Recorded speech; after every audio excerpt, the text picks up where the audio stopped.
Assalamualaikum warahmatullahi wabarakatuh. Innal hamdalillah amma ba'du. Sedulur yang dirahmati Allah, alhamdulillah al-fakir panjatkan puja dan syukur kehadirat Allah Subhanahu wa taala. Yang mana pada kesempatan kali ini al-fakir masih diberikan kesempatan untuk senantiasa bersilaturahim kepada sedulur-sedulur semua, dan semoga di sisa-sisa hidup kita senantiasa diberikan oleh Allah Subhanahu wa taala kemampuan untuk senantiasa menjalankan ibadah kepada Allah Subhanahu wa taala. Amin ya Allah ya rabbal alamin. Sedulur yang dirahmati Allah, pada kesempatan kali ini al-fakir akan membagikan sesuatu pengalaman yang pernah al-fakir rasakan,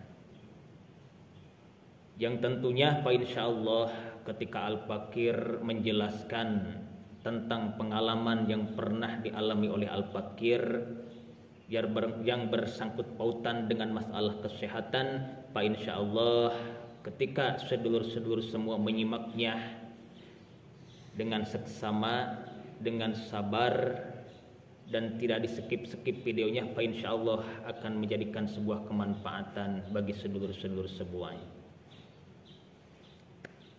Yang mana kita ketahui, kita sebagai manusia biasa, kadang-kalanya kita diberikan oleh Allah Subhanahu wa taala sebuah ujian berupa penyakit. Yang mana penyakit tersebut ketika kita sakit akan terasa sangat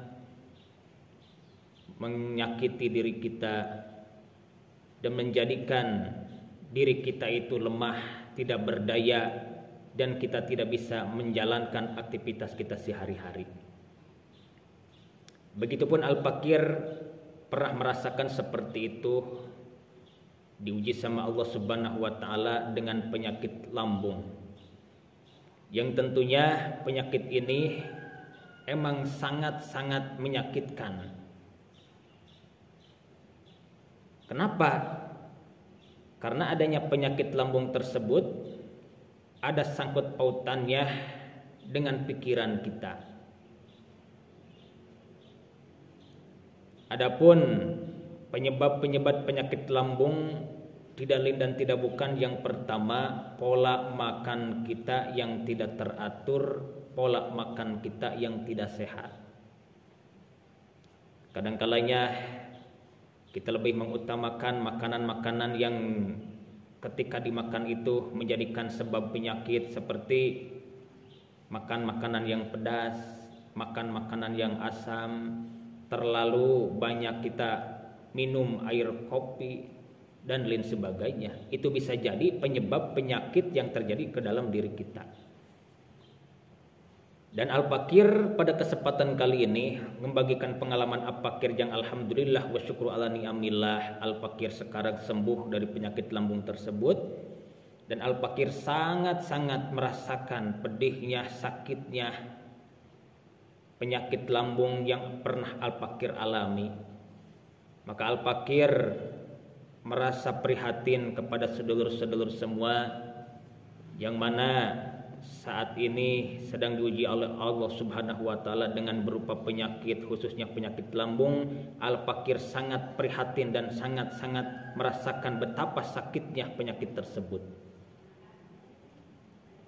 Adapun langkah pertama untuk kita mengantisipasi penyakit lambung tersebut, yang pertama yang jelasnya itu kita harus menjaga makanan kita.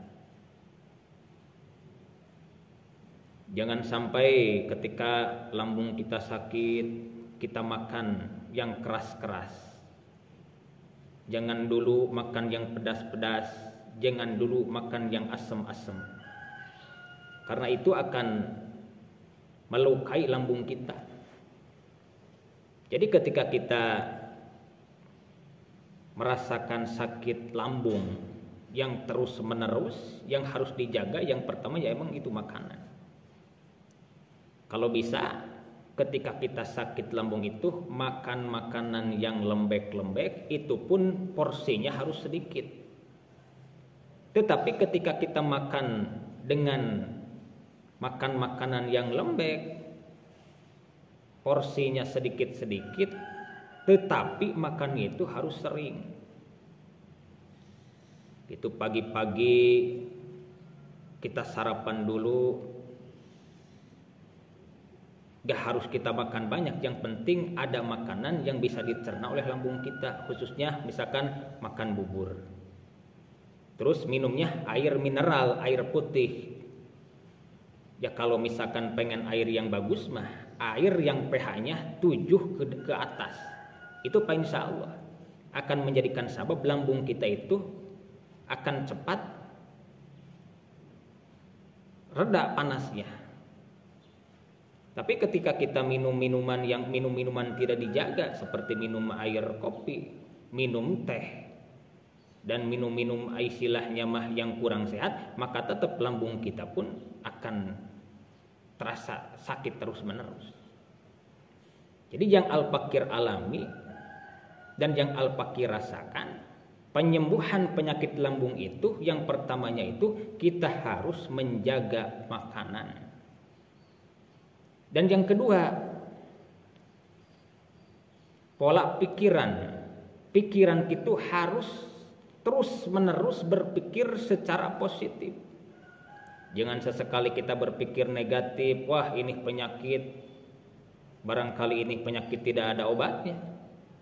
Wah ini penyakit, barangkali ini penyakit akan mengakibatkan kita itu mati. Ketika kita berpikir seperti itu, tidak ada optimis untuk kita sembuh dari penyakit tersebut, maka meskipun kita makan obat dari dokter yang bagus, herbal kita makan, maka tetap tidak akan ada reaksinya. Kenapa? Karena pikiran kita itu tidak bisa dijaga. Jadi tetap pikiran kita itu harus terus positif, dan jangan sekali-kali kita memikir yang enggak-enggak, yang mengakibatkan lambung kita kambuh lagi, lambung kita kerasa nyeri lagi, begah lagi, sesak lagi, dan lain sebagainya. Itu yang kedua.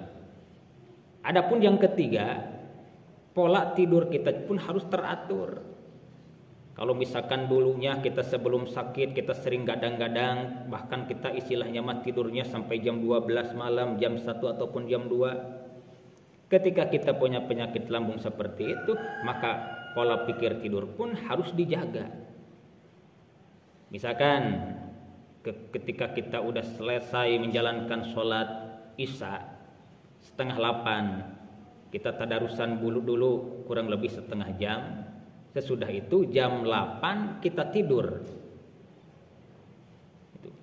Sebisa mungkin kita tidur itu semalam itu jangan kurang dari 6 jam. Jadi kalau misalkan kita tidur jam 8, berarti jam 9, jam 10, jam 11, jam 12, jam 1 sampai jam 2 itu bagus. Apalagi kalau misalkan sampai 8 jam. Itu. Jadi ketika kita tidur, maka lambung itu beristirahat dari bekerjanya, sehingga rasa sakit ataupun luka-luka di dalam lambung itu akan sedikit-sedikit menjadi sembuh. Karena apa? Karena lambung kita itu banyak diistirahatin.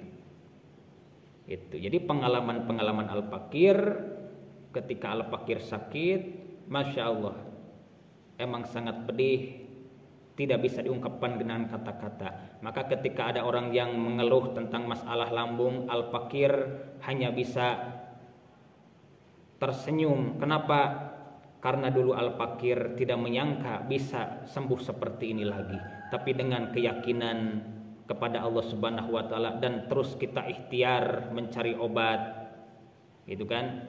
Khusus obat yang dianjurkan oleh para ulama, yang dianjurkan di dalam Al-Quran dan As-Sunnah, terus kita laksanakan, kita jalankan, bab insya Allah kesembuhan pun akan menghampiri diri kita. Yang pertama diri kita itu harus optimis bagaimana tidak meyakini bahwa tidak ada satu penyakit yang diberikan oleh Allah kepada kita terkecuali Allah menyediakan pun obatnya buat penyakit tersebut. Mungkin video Al-Fakir tidak akan panjang-panjang karena Al-Fakir akan membuat part 1, part 2 dan seterusnya. Mungkin sekian yang bisa Al-Fakir sampaikan dan mohon maaf atas segala kekurangannya. Usikum wa nafsi bittaqwallah, hadanallahu wa iyyakum ajmain. Wassalamualaikum warahmatullahi wabarakatuh.